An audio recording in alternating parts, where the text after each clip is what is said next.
1976, when Kurt was just 9 years old, Wendy Cobain demanded a divorce from Kurt's father, Don. The divorce caught the whole family by surprise and had a devastating impact on the young Kurt. That really was the most important moment in his childhood. Many of his issues could be traced to that point. He loved the family together, and the idea of them being split up was something that was very difficult for him to appreciate emotionally. Many kids at that age begin, I think, to understand that, okay, mom and dad don't get along. My sense with Kurt was that it was a personal insult to him, the idea of not having his family together. He was separated from his sister, who he loved. Those things were very, very difficult for him. Initially spent some time with his mother and then moved in with his father into a trailer in Montesano. Now, then things sort of improved. Kurt loved being with his dad. They had a very close relationship. I think at times that relationship gets doctored by things that happened later. But during his early childhood, I think his father was tremendously important to him, and they were very close. He was hard on Kurt to a point, but I think it was out of love. That's why he was hard on him. And it was obvious. But, for someone to, I'm sure him and his father's problems later on, were about a lot of different things. But his dad was very supportive when he was growing up, and you could tell he wanted to be a part of his life. He was at every Little League baseball game and a big part of his life at that time, anyway. They got along beautifully for about the first 6 months after the divorce, because Don was taking Kurt to ball games and fishing and stuff that way, camping and stuff, and they got along beautifully. But after he got married, all that stopped. And I guess Kurt just didn't, I guess he just wanted to be the centerpiece, and he wasn't anymore. His father eventually met this woman and married her, and she had 3 children of her own. And Kurt suddenly had step-brothers and sisters in his house, and that created a great difficulty for him. He was used to being the center of attention in this family. Throughout his whole life, he had really been the center of attention. Even when his sister was born, it was still the Kurt show. And having a stepmother and stepbrothers and sisters, he forever felt alienated and isolated, I think, from that point on. His stepmother, Kurt wrote some nasty things about her and said some nasty things about her. Having met her and talked to her extensively, my sense was that he demonized her.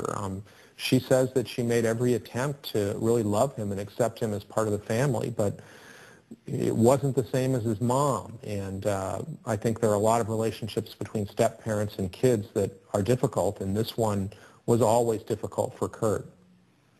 I think he was so bitter about his parents being divorced that he never really, his stepmom never really had a chance from the start, I don't think, because she seemed like a pretty nice lady to me. I always liked her, but it was hard enough on him where he just, you could tell it was brutal. That made him very unhappy. There were times when he thought that he was treated unfair, like his step siblings were definitely favored in some things. He thought that was going on, and it's hard to say, because when I stayed with them in that house, it seemed to me like everything was pretty good, but I didn't have to live there. His father just didn't, I wouldn't say take his side, but give him any benefit of the doubt. And he went with the stepchildren, which was Jay and Mindy. But he was often grounded a lot, and basically paid no attention to. And then that's when he started doing his own thing. Not become, I wouldn't say he's a loner, because he has friends, but he preferred being alone. Having moved moved in with his new family on Fleet Street, Montesano, a small logging town about 10 miles from Aberdeen, Kurt attended Montesano High School, where he first met Darren Nethery. That was 1975. I was 9, and when I first met Kurt at our elementary school in Montesano, and he was a very shy kid. We got to know each other basically on the playground and playing sports and things like that. So I grew up on 3rd Street, and he moved in on Fleet Street in Montesano there. Probably around third or 4th grade. I think 3rd grade.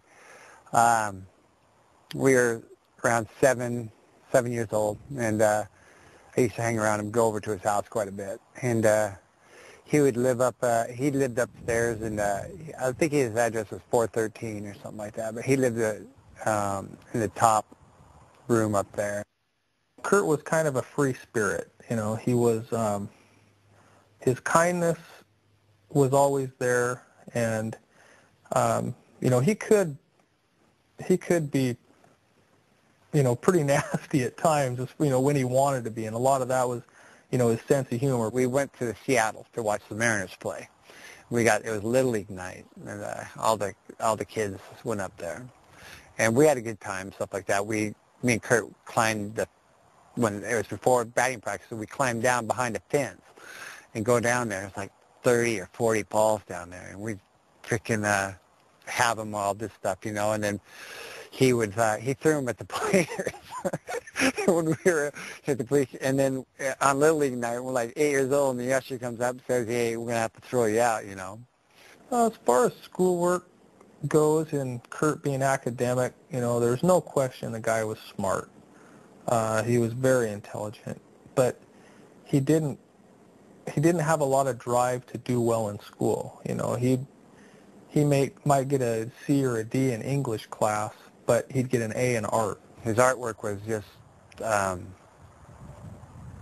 that's all he could do, you know. Back then, he didn't like sports, like I said, and he would go home and draw. Just go to his room and draw, and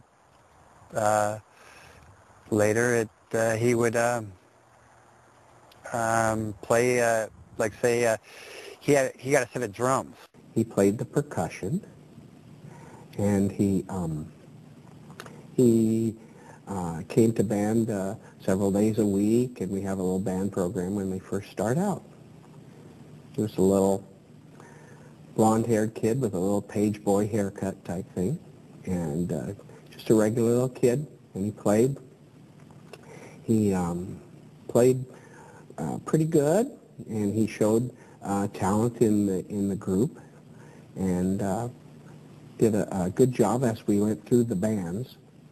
He came up from the 5th grade and the 6th grade, and came into junior high and played the music, all the different groups in the concerts in the junior high level. We used to actually, we were going to PE class because that was right around the band room, and there was times when we'd have a little bit of free time in between classes or whatever, and we could hear, you know, somebody playing the drums, and it was just awesome. You know, you thought it was somebody in a rock band actually doing a demonstration. So we'd all run down to the band room and see, you know, what was going on.